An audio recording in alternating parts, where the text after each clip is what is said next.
कैसी ढीठ हो तुम। इतना समझाया, इतना रोका, लेकिन तुम्हारे कानों में तो जैसे पत्थर पड़े हुए हैं। बाबा पेंटिंग मेरा शौक है, मैं कैसे छोड़ दूं? लड़कियों को शौक पालने की कोई इजाजत नहीं है। लड़कियां क्यों नहीं शौक पाल सकती? बकवास बंद करो। आज के बाद ये रंग और ये गंध मुझे तुम्हारे कमरे में नजर भी ना आए। जी सर, आपका ऑर्डर आपको शाम तक डिलीवर हो जाएगा। जी जी जी जी। ओह, तो अब तुमने इसको अपने शौक से अपना कारोबार बना लिया है। तो बाबा इसमें क्या है, अगर मेरे पैसों से घर के अखराजात पूरे हो जाएंगे, इसमें क्या बुराई है? बस बंद रखो अपनी। मैं आज ही तुम्हारी माँ से बात करता हूँ कि तुम्हारी खाला से बात करे और तुम्हें ब्याह कर ले जाए। अब तो तुम मेरे लिए अजाब बन गई हो। तुम अपने कमरे से कदम भी बाहर नहीं रखोगी। बात समझ में आई तुम्हारे? लेकिन बाबा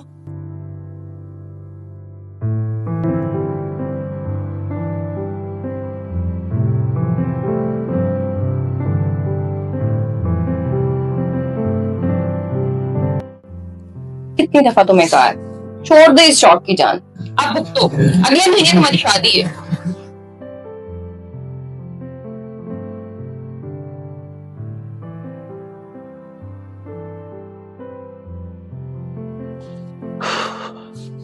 आज आप जल्दी आगे। क्या करूं, कारोबार में नुकसान पे नुकसान हो रहा है। अगर ऐसा चलता रहा तो घर कैसे चलेगा, कर्जा बढ़ता जा रहा है।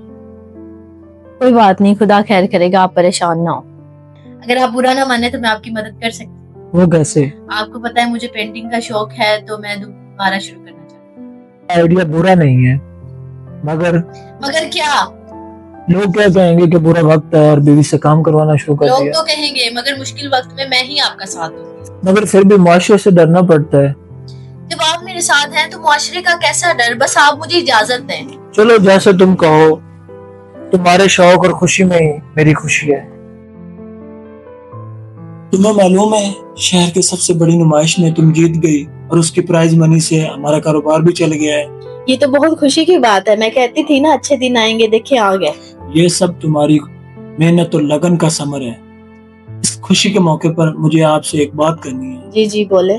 2 साल हो गए, ना तो तुम मायके गई हो और ना ही तुम अपने बाबा से बात करती हो। उस घर में क्या ही जाऊं जहां बेटी की ख्वाहिश को गाली समझा जाए। मैं जानता हूँ खालू ने जो किया गलत किया, लेकिन फिर भी वो तुम्हारे वालिदैन है, भूल जाओ। भूल तो मैं उसी दिन गई थी, लेकिन मुझे उस घर में जाते खौफ आता है।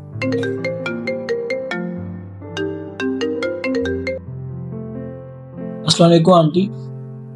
अच्छा, ये तुम्हारी अम्मी का। जी अम्मी, अस्सलाम वालेकुम।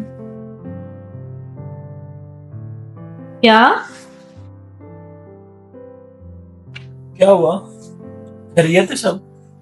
अबू का ऑपरेशन है और अम्मी के पास इतने पैसे नहीं है। पैसे किस चीज के लिए चाहिए? बाबा का ऑपरेट है और अम्मी के पास इतने पैसे नहीं है। आप ऐसा करो ना, जो एग्जीबिशन से पैसे आए उनसे अपने बाबा का ऑपरेट करा लो। पर वो पैसे तो आपके कारोबार के लिए हैं। कारोबार तो होते रहेंगे, उन पैसों पे ज्यादा हक तुम्हारे वालिदैन का।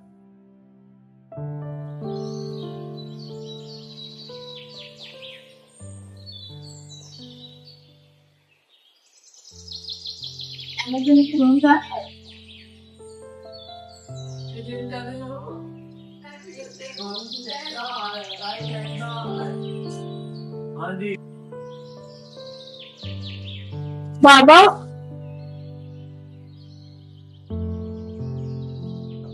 बाप बेटियों के सामने रोते अच्छे नहीं लगते, ये सिर्फ बेटियों को सेक देता है।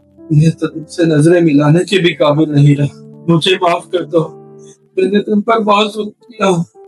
मैंने माफ आपको उसी दिन कर दिया था जब आपने मुझे घर से रुखसत नहीं मिलते निकाला था।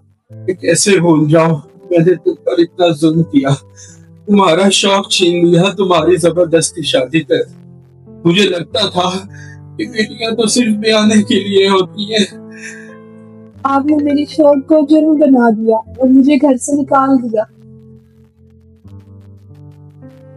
2 साल यही सोच सोच कर इस हाल में पहुंच गया हूँ मैं।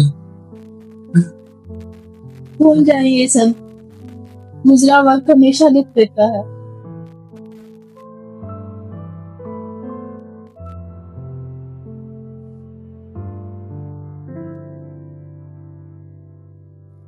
ये लें कुछ पैसे, बाबा का ऑपरेशन करवा लें। पर इतने पैसे तुम्हारे पास आए कहाँ से? ये उसी शौक की कमाई के पैसे हैं जिसको बाबा ने जुर्म बना दिया था। मैंने तुम्हारे साथ क्या कुछ नहीं किया, कोई इतना बुरा भला मैं ये- दिल से निकाल दिया। ये मेरा फर्ज है, पुरानी बातें भूल जाएं। मैंने क्या कुछ नहीं किया तुम्हारे साथ, वो बुरा भला कहा, मैं क्या कुछ नहीं कहा, तुम घर से निकाल दिया, लेकिन तुमने हमारा ख्याल रखा।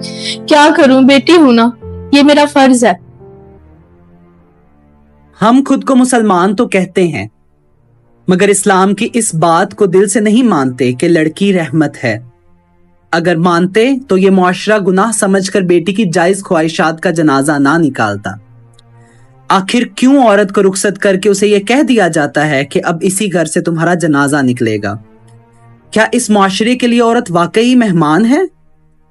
क्या बाप के घर से रिश्ता सिर्फ शादी तक होता है? सवाल बहुत से हैं, मगर जवाब सिर्फ खामोशी।